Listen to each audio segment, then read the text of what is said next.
Gracias por continuar con nosotros en este programa dedicado a la ciencia. Hablábamos con César Paz y Niño sobre la importancia del conocimiento científico, cómo motivar a los jóvenes, y tenemos la suerte ahora de contar con el doctor PhD Rolando Sáenz, director de investigación del CIENESPE, que es una ONG dedicada precisamente al tema de la ciencia. Bienvenido, doctor Sáenz, a este programa. Muchas gracias. Usted tiene algunos títulos, pero sobre todo su pasión, por lo que yo veo en su currículum, ha sido las matemáticas, ¿no? Es matemático puro. Sí. Y uno a veces se pregunta, ¿para qué sirven las matemáticas? Y eso es lo que le quiero preguntar a usted. Primero, ¿cómo se emocionó con las matemáticas? ¿Cómo decidió seguir una carrera dedicada por entero a esta ciencia? ¿Y para qué sirven? A ver, comencemos desde el inicio. Yo estudiaba en la Escuela Politécnica Nacional. Yo hice el primer año en la Escuela Politécnica Nacional. En esa época vino por acá el doctor Carlo Federici, un conocido matemático italiano, que vino a introducir la matemática, la llamada matemática moderna en el Ecuador. ¿Estamos hablando de qué año? En 1966. ¿Ya? Sí.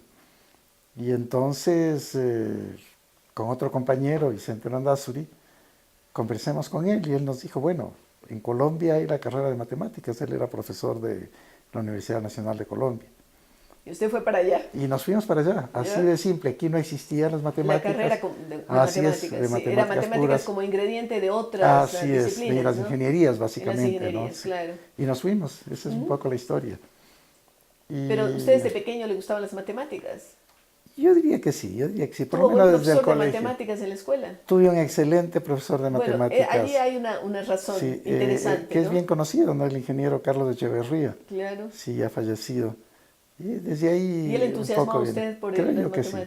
Porque a veces el origen hay que verlo en la escuela, no en la universidad.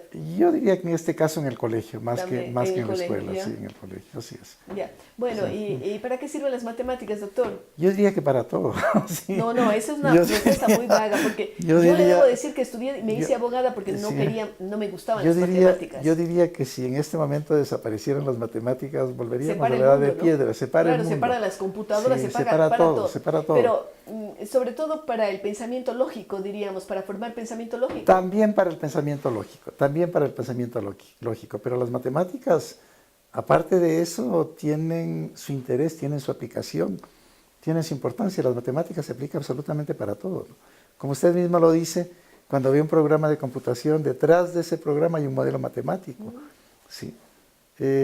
Cuando hablamos de, por ejemplo, le hablo de eso, explotación petrolera. ¿Por qué? Porque nosotros en la universidad trabajamos mucho desarrollando modelos matemáticos para la industria petrolera.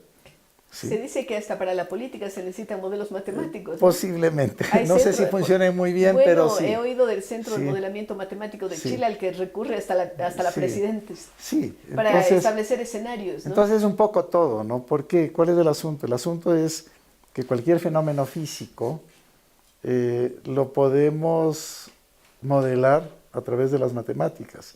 En general son modelos de ecuaciones diferenciales, ¿no? Los que más interesan. ¿Y por qué es importante?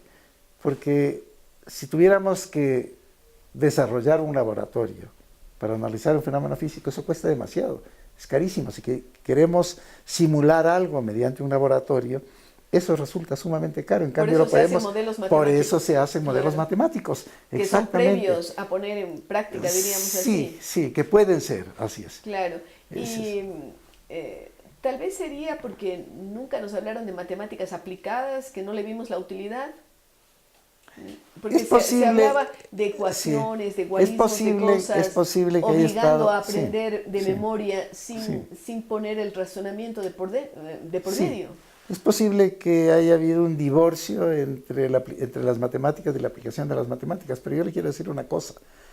El problema fundamental ha sido la falta de profesores con sólidos conocimientos de matemáticas. Es decir, si la persona... La mayor parte no lo han tenido. No lo han tenido, entonces si no lo han tenido, mal pueden explicar para qué sirven las matemáticas, si no conocen bien ellos mismos lo que son las matemáticas. Y ese es tal vez el principal problema de la educación media del país. Y sigue siendo. Así es. ¿Qué tarea deberían imponerse entonces los matemáticos puros como usted? A ver, Tal vez es importante hacer modelos, Sí. pero tal vez A ver, mejor es yo le voy a decir, formar profesores de exactamente, matemáticas. yo le voy a decir una cosa sobre algo que propuse desde hace algunos años en la Universidad Central. La formación del profesor, del maestro de colegio, y no hablo solo de las matemáticas, hablo en cualquier área. En general es bastante mala. En general les enseñan mucho de didáctica, mucho de pedagogía, a veces no bien enseñada, ¿sí? Mucho de técnicas de enseñanza, pero no les enseñan a profundidad lo que tienen que enseñar. Yo propuse alguna vez que por qué los futuros maestros no se forman primero, por ejemplo en matemáticas, en la carrera de matemáticas, en física, en la carrera de física.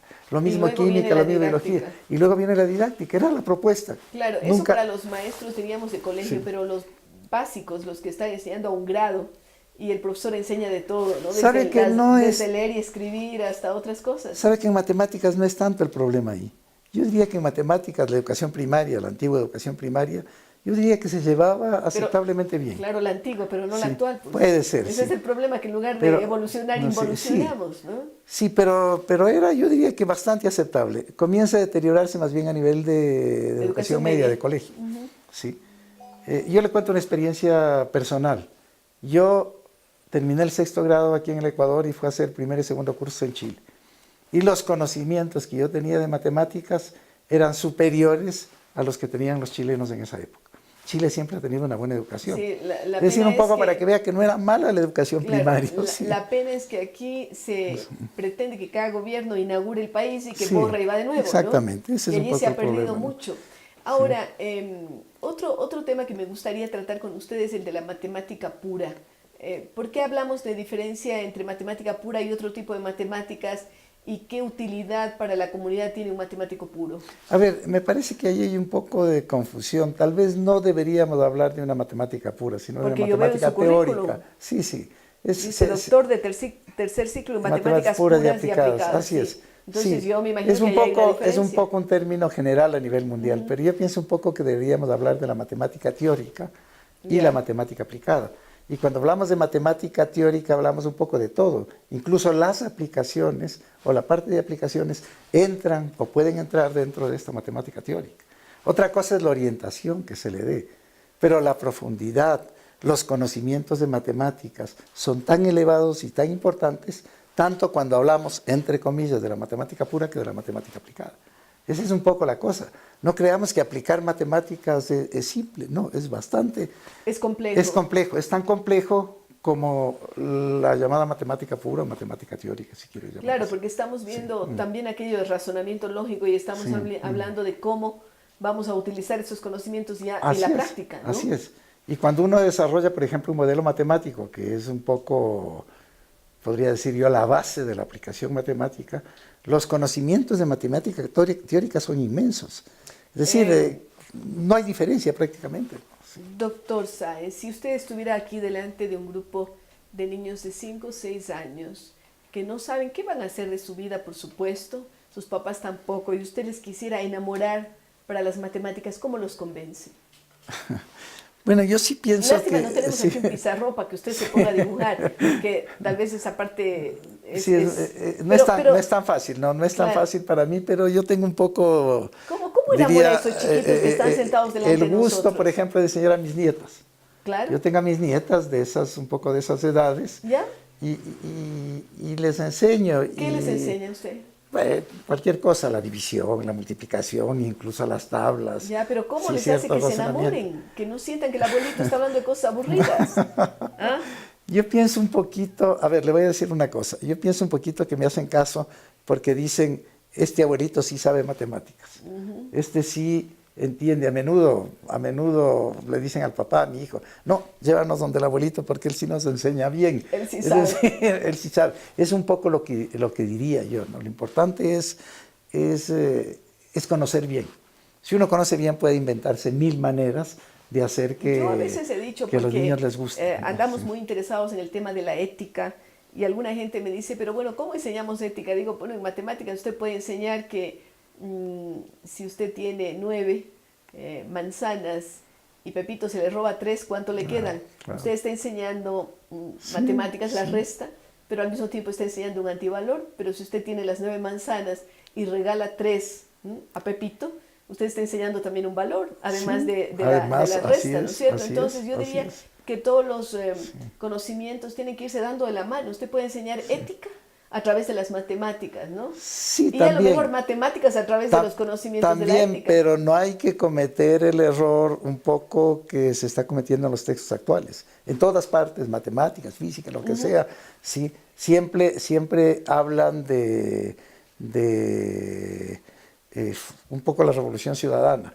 Y un poco... Bueno, eso ya es otra cosa. Lo que quiero decir es que no se puede justificar la enseñanza de una ciencia a través solamente de esas cosas. Ni de una ideología, ni solamente de cuestiones éticas. ¿Sí? Es decir, una ciencia tiene su función específica. ¿Sí? Las matemáticas tienen su función específica. Sea que se las considere como arte, como aplicación, como quiera. ¿Sí? Y no es que solamente voy a tratar de decir, sí, vean, las matemáticas son útiles porque nos enseñan a pensar lógicamente. No, no solamente eso. Las matemáticas son útiles porque su función y su utilidad y lo que se ha demostrado a lo largo de la historia y el progreso de la humanidad ha tenido mucho que ver con las matemáticas. Sí. Claro, no estamos hablando de todo esto que tenemos ahora no solamente eso, no, las matemáticas sirven para pensar, claro que sirven para pensar, pero la historia también, pero la literatura también. Todo sirve para pensar, todo nos enseña a pensar. Entre paréntesis, ¿no? Tal vez usted recuerde hace algunos años cuando se les ocurrió poner como materia desarrollo del pensamiento, por favor. Si el desarrollo del pensamiento se hace a través de todo. Es un eje que va cruzando, transversal, ¿no? Así es. Transversal. ¿No? Ahora, doctor Sáenz, ¿cómo siente usted el estado de la ciencia en el Ecuador? Ya para ir terminando con esta entrevista. ¿Qué quiere que le diga? Yo diría que a pesar de las deficiencias que tenemos, ha mejorado bastante. Ha mejorado bastante. ¿Por qué? A través del desarrollo, por ejemplo, de las matemáticas en la Escuela Politécnica Nacional, en la Universidad Central, básicamente, en las dos, del desarrollo de la física en la Escuela Politécnica Nacional, el desarrollo de la química en algunas universidades, el desarrollo de la biología en la Universidad Católica. Entonces podemos esperar mejores resultados. Sí, y espérese, le cuento una cosa adicional. Sí.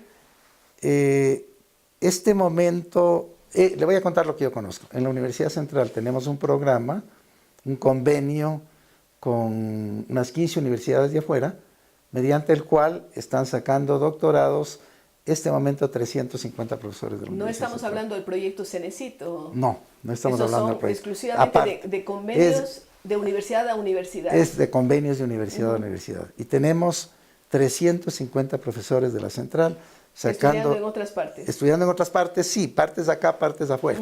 Sí. Para que no se desprendan también de su propia realidad. Así es, sí. y no solamente eso, tampoco podemos dejar sin profesores de la universidad. Así es, claro. Sí. Y eso en poco tiempo va a comenzar a producir resultados. Eso le da, ¿no? esperanzas. Sí, eso da esperanzas, ¿no? Porque en el desarrollo de ciencia y tecnología, ¿qué se necesita? Si usted quiere desarrollar la ciencia, si usted quiere desarrollar la tecnología, para cualquier cosa usted tiene que conocer absolutamente todo lo que existe en ese campo o en ese determinado tema. Y mantenerse actualizado. Sí, tiene que conocer, porque si no, no puede desarrollar. Acuérdense que el señor Gordon Moore llegó a demostrar que el conocimiento se duplica cada 18 meses. Así es, ¿no? Entonces, esto es algo dinámico, ¿no? Entonces, si eso no sabemos, no podemos hacer absolutamente nada, ¿no? Bueno, hay esperanzas, entonces, nos dice el doctor Rolando Sáenz en relación al avance de la ciencia en el Ecuador, porque estamos formando una masa crítica con aquellos estudiantes que eso es lo fundamental. Primerito, preocupémonos de eso. Así es. Tenemos esperanzas. Gracias al doctor Sáenz y regresamos con ustedes luego de una pausa.